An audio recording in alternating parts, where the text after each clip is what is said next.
రెండు రోజుల క్రితం బెంగాల్ వలస కార్మికులు మన దగ్గరకు వచ్చి కలవడం జరిగింది. కలిసి వాళ్ళు చెప్పిన సమస్య ఏంటంటే, మేము ఇక్కడ పనిచేయడం జరిగింది. సుమారు 4 నెలల క్రితం మాకు రావాల్సిన పేమెంట్ అక్షరాల 12,000 రూపాయలు ఇవ్వకుండా మా కాంట్రాక్టర్ మనం ఇబ్బంది పెడుతున్నారు.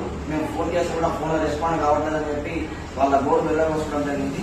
ఈ సందర్భంగా వెంటనే స్పందించిన డివైఎఫ్ఐ కమిటీ ఆధ్వర్యంలో షాదీల్ కానీ రియాజ్ కానీ వెంటనే స్పందించి మా డివైఎఫ్ఐ కమిటీ తరఫున ఎవరైతే వీళ్ళకి డబ్బులు ఇవ్వాలో వాళ్ళతో మాట్లాడి మరుసటి రోజే వీళ్ళకు పూర్తి పేమెంట్ కూడా చెల్లించే విధంగా మేము ప్రయత్నం చేయడం జరిగింది.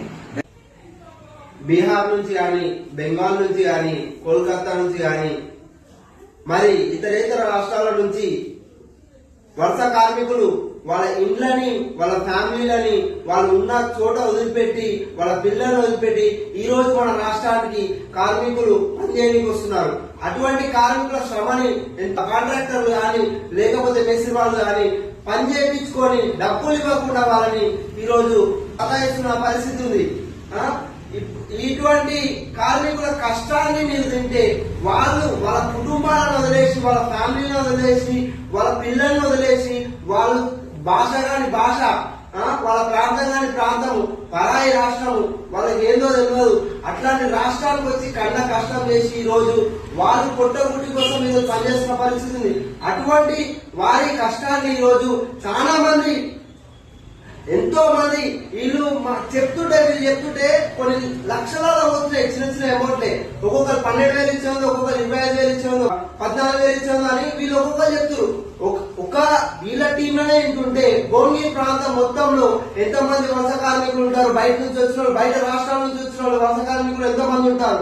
అంతమంది డబ్బులు, ఎన్ని డబ్బులు ఈ రోజు కష్టం చేపించుకొని, వాళ్ళతో కష్టం చేపించుకొని ఈ రోజు కాంట్రాక్టర్లు ముంచుతున్నారు. దయచేసి ప్రతి ఒక్కరు విజ్ఞప్తి చేసేది ఒకటే, వాళ్ళ కష్టాన్ని, వాళ్ళ రక్తాన్ని చెత్త రూపంలో కష్టపడి ఈ రోజు పనిచేస్తుంటే వాళ్ళ కష్టాన్ని మీరు తింటే అది హాస్పిటళ్లకు తప్ప మరి దేనికి ఆ పైసలు కావని మేము చెప్తున్నాము.